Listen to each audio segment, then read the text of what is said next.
So there's a story in the Gemara that goes like this. It's called the meeting of Moshiach. So the story goes like this.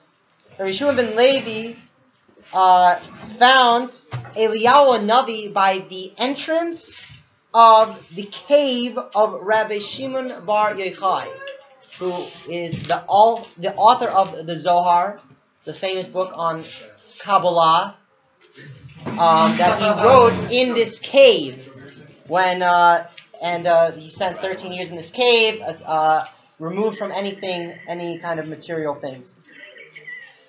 So Rabbi Yeshua ben Levi asked Eliyahu Navi, who was standing by the entrance of this cave, he asked him, when's Moshiach going to come? So Eliyahu answered, go and ask him for yourself. Go ask Moshiach yourself. So Rabbi Yeshua asked, where's Moshiach? Where can I ask him? Where's he sitting? So Eliyahu answered, he's sitting by the entrance of the gates of Rome.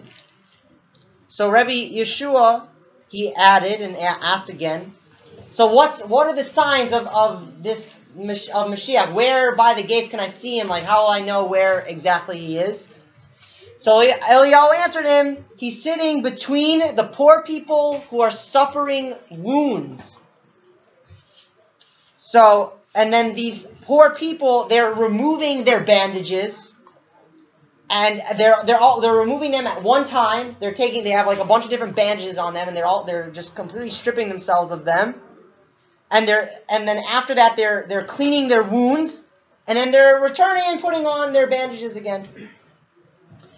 However, Moshiach, he is only removing one of them at once, and then he's going again and putting it on, and he's like removing one and putting it back on, removing one and then putting it back on. That's how Moshiach is doing it, in a different way than everyone else. All the other poor people are taking them off all at once and then putting them all back on again after they clean them. But Moshiach is taking off one by one and cleaning one by one and putting back on. And this is in order that if it comes time for Moshiach to come, he shouldn't have to wait. He should be able to come.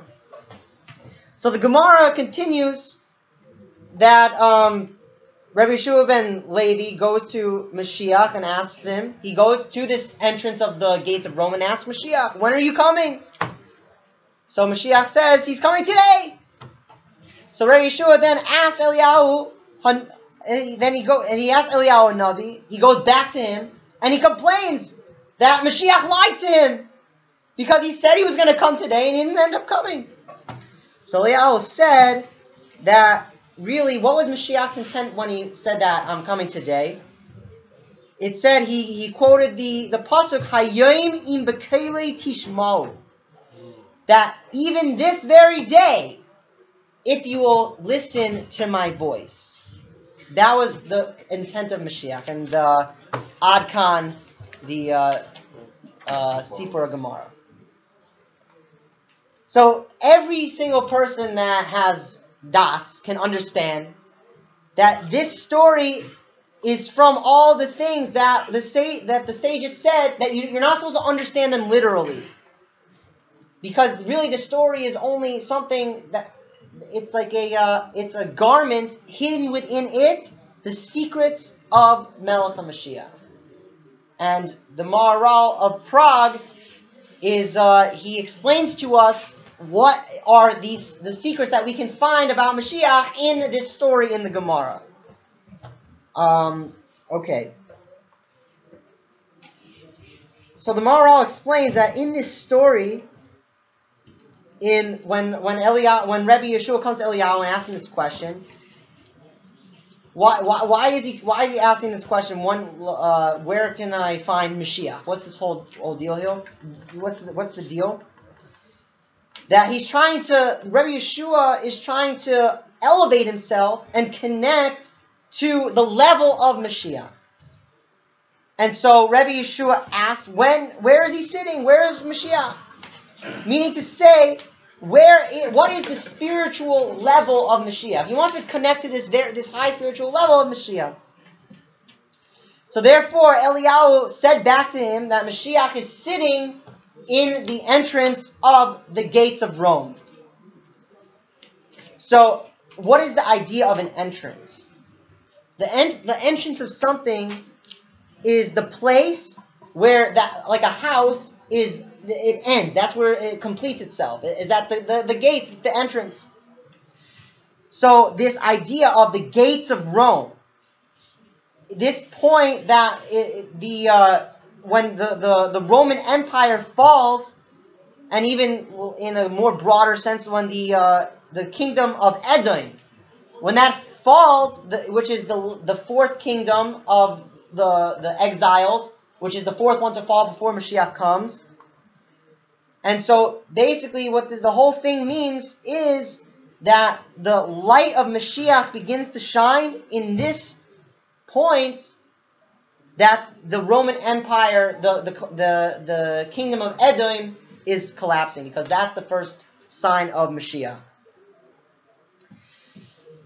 So then, what about the entrance? Okay, so basically the entrance represents the completion of something. What's the deal? So the fact that Mashiach is sitting by the entrance of the entrance of Rome, which corresponds to the kingdom of Edom, which is the last kingdom of exile that we're going to be ruled under. So the fact that Mashiach that's where he is, the beginning of Mashiach's coming is through the fall of the Roman Empire. Okay. So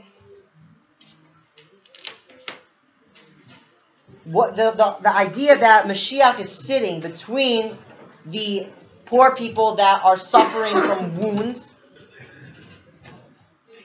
the Maharal explains that the idea of the poor people is a sign for it's alluding to that they're what are poor people essentially? They're removed from the world. They're separated from everything, because the poor people, they don't have any benefit from this world. They don't have, they have to sit in and beg for their food. They don't get any of the worldly pleasures.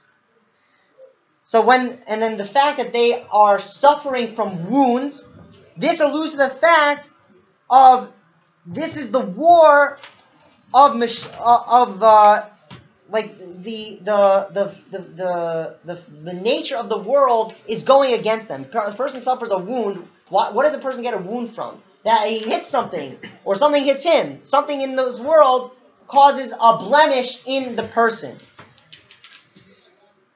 And so the idea of Mashiach is, as the Maharal explains, she'ein mailas Mashiach min olam hateva, that the standing of Mashiach is not from the nature of the world. And additionally, the Maharal explains misnagid loy olam hateva. He's complete, and the world, the nature of the world goes against Mashiach. Meaning to say that Mashiach, in its essence, what is Mashiach really? He stands above all of the limitations of the nature of the world. And because of this, the nature of the world opposes him and goes to war against him. But we see back in the story that the difference between the poor people that are suffering the wounds and between Mashiach who's standing with them is, what is it? That these ones are ruled over by the laws of nature. But Mashiach, he stands above all nature. And then in the story, it expresses itself like this, that when Mashiach, when everyone else removes their bandage, they remove all at once, and then they put back on. But Mashiach, he removes one by one and puts it back. He removes another one, cleans his wound, and puts back. So this represents the readiness that Mashiach can come at any moment. That meaning it only appears that the world is going against and is disturbing Mashiach. He has wounds everywhere, just like these poor people. But really, in essence, he can overcome this at any time. Mashiach is ready to come at any time, and that's what's represented by the bandages being removed once and then there, because Mashiach literally can come at any moment, because he's above the nature of the world.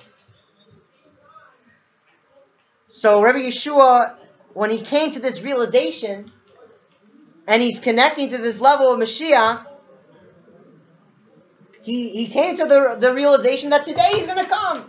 Because he could come at any moment. He's above all nature. He's coming today. And because there's really, in truth, there's no limitations by Mashiach. He stands above the whole world. And so this raised up the question that he asked back to Eliyahu Hanavi, that he complained to him. That he didn't come today. Why didn't he come? He lied to me. So Eliyahu Hanavi answered him that, with regard to Mashiach himself, there's nothing at all preventing Mashiach from coming today. And he's able to come, mamish, literally today. But Hashem wants it in the way that the world should be ready to be able to receive Mashiach on their own. And that's why that Eliyahu explained that the kavanah of Mashiach was Hayom, that today Mashiach will come if you listen to his voice. If we're ready to accept Mashiach, and we should all hearken to the words of Mashiach of our generation, and that Mashiach should come technically on mamish.